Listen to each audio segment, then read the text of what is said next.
Hey guys, Zomfox here. Week 9 has just ended for the 2025 NFL season, and it is time to look at how UFL players did in this week. Now, while there was another couple of standout performances from non-special teams players, when it comes to kickers, they kind of struggled this weekend. So let's get right into this, starting with Adrian Martinez. Now, this is just a quick little mention because he ended up playing his first snap in the NFL.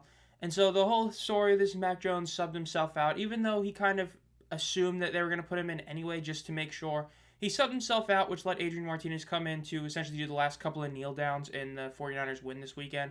It was just a really cool moment. It was a really nice one. I think probably most of you have seen this one. It was posted on a bunch of socials because it was just such a great moment. Again, this Niners team is just, it's like people are joking about it. They pretty much sold their soul to keep McCaffrey healthy. Everybody else is pretty much getting hurt. But the team just kind of keeps winning. So, really solid. Again, really cool to see Martinez finally get some playing time. Of course, a lot of people kind of expected he might get some time with the Jets, and hell, even this season, as Purdy is still out, and it's just, one potential Mac Jones injury away from happening. So it's cool, nonetheless, that he did get some playing time, even if it's just, coming in for a couple of kneels, but thought I'd mention that. Now, the first players to look at is going to be Bates, Redmond, and Sailors. We actually had a couple of these games where we had UFL guys go against each other. Now, this one, yes, we're finally talking about Jacob Sailors. Now, the Lions had another player who actually got a tackle in this game in the UFL, but in terms of the main three, these would be the ones. Now, Sailors ended up having a third down kick return, which was his NFL career long, as Larson pointed out, and he ended up having 6 total kick returns for 170 yards, average 28, so solid day on the ground for him, or not on the ground, but on the return game for him. As for Bates, he had a kick blocked. That was a big deal. Now, again, it's not him missing the kick, but again, blocked field goals are always a very contentious topic because it can literally be anyone's fault. Like, a blocked field goal is very hard to just pinpoint somebody unless you fully watch the tape. It could be your center or your long snapper messed up the snap and then it took too long to do. The punter, which is usually the holder, ended up, mishandling the ball, taking too long, or making it to its harder kick. Kicker could kick it too low. Offensive line could not block. A lot of things could happen, but it still did happen. This was in the fourth quarter of a game where the Lions would end up losing by 3 points. They really wish they had this kick made because then they would have hit overtime. As for the Vikings, Jalen Redmond, we talked about him. I'm pretty sure it was last week we talked about him. He is continuing to have a true breakout season. He got another sack on the day, which was one of the 5 sacks the teams got all day, as well as another solo tackle, again, 3 total. Again, as we talked about, Jalen Redmond is pretty much having the kind of season we thought Dondre Tillman was going to have. Now, we're not going to talk about Tillman today, but he had half a sack, but pretty much we kind of expected Redmond would take a step up considering a lot of the players they let go, but wouldn't be, insane. He would just be sort of like a better Khalil Davis for the Texans in a way. Instead, he has been a legitimately great player for this Vikings team. I mean, I'm not even saying this is a UFL bias. From an objective standpoint, he's been one of the 5 best players on the Vikings this season. When you consider how much he's been paid, when you consider his PFF grades and everything that he's been doing, he has been having an insane game or just an insane season for the Vikings. It is very impressive. So, big shout out to Jalen Redmond. Now we have John Parker Romo. This was a yikes one. Now, he's not the only Falcon we're going to be talking about today, but I definitely wanted to talk about him first and foremost because he has not been having the greatest season. Now, he had that incredible debut for the Falcons, but since then he's been a bit shaky. And in this one, he ended up missing the extra point on the second to last drive for the Falcons, which, if he made it, would have tied the game. Now, as much as people want to just blame JPR, and look, there's a very good argument to blame him for missing the extra point, the Falcons did get the ball again. This isn't like, if the drives were reversed, the punt and touchdown drive, and he missed the extra point there, then you know what? Most of the blame falls on him solely.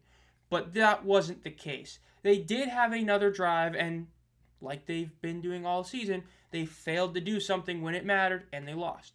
With that being said, JPR on the season has not been great. He has 11 of 14, which is a sub 80% accuracy. And while extra points was his first miss, it still is a miss in the extra point, which he had last year.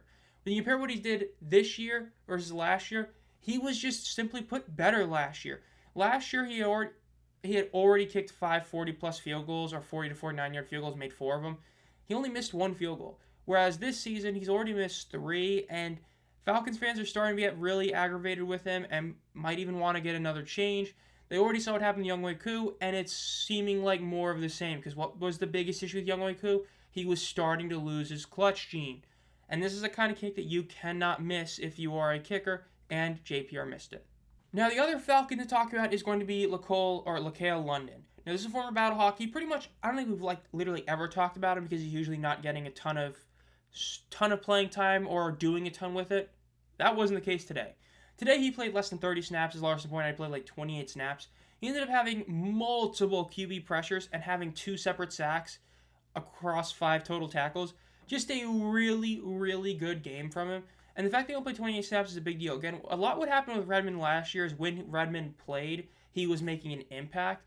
So if you're London and you come back from an injury and this is what you do, this is a big deal. So it was a really, really solid game from him. Really cool to get to finally talk about it for the first time in a while. I think we have talked about him, but it's been a while. So another one, just thought I'd bring it up. Had a really great game, but on to the next one. Now, the last game to talk about, or last games, are the Packers, Panthers, and the Cardinals, Cowboys. Now, to start with the Packers, it is time for the seemingly weekly tradition of clowning Brandon McManus for not being a truly great kicker anymore. Yikes. He missed again. I mean, seriously, this is just... Lucas Harvichek was great for the Packers the couple weeks he played. And again, Packers fans are wanting him back. Because as I've mentioned before, McManus never really has been an elite kicker. Hell, me even calling him great is a bit of a stretch. He's been what people say Nick Folk is. He's a guy that physically cannot make long field goals. And once again, he missed another kick in a game where they lost by 3 points.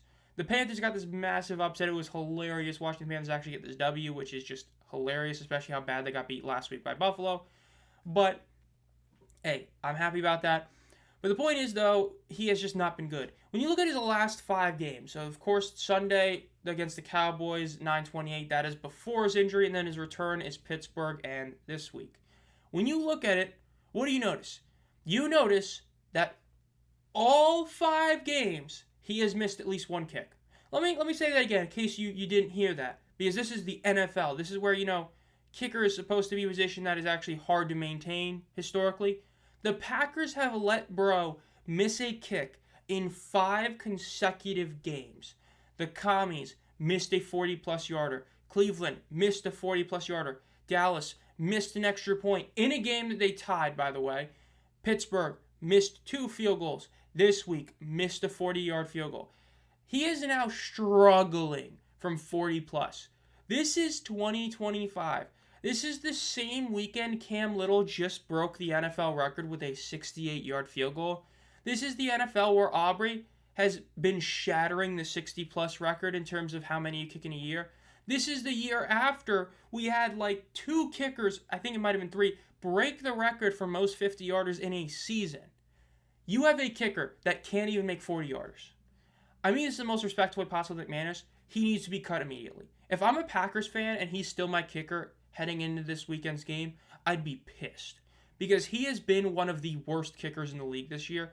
Because he just keeps missing. He is a guaranteed miss every game, and that is horrific. He is an old guy, but he's not like Nick Folk, who has this track record of great success. Remember, McManus had 1 great year the past 3.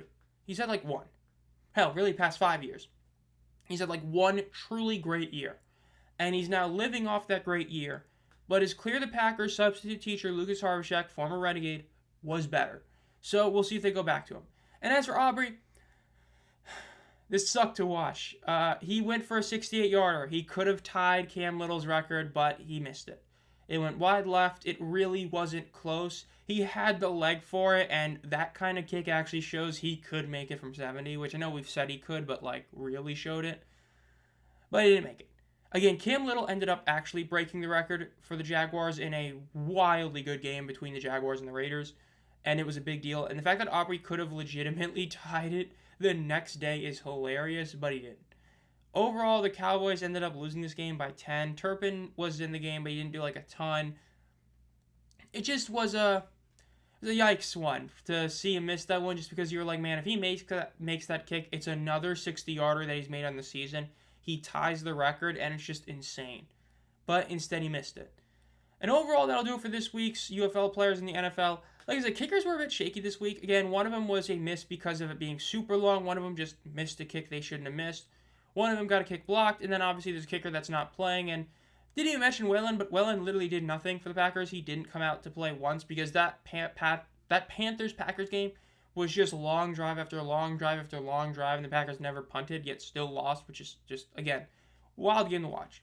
But if you enjoyed this video, make sure to subscribe to the channel and hit the bell so you're notified when I upload any videos, and like the video as well. I am thinking about doing a NFL trade deadline video that's not member exclusive for this week.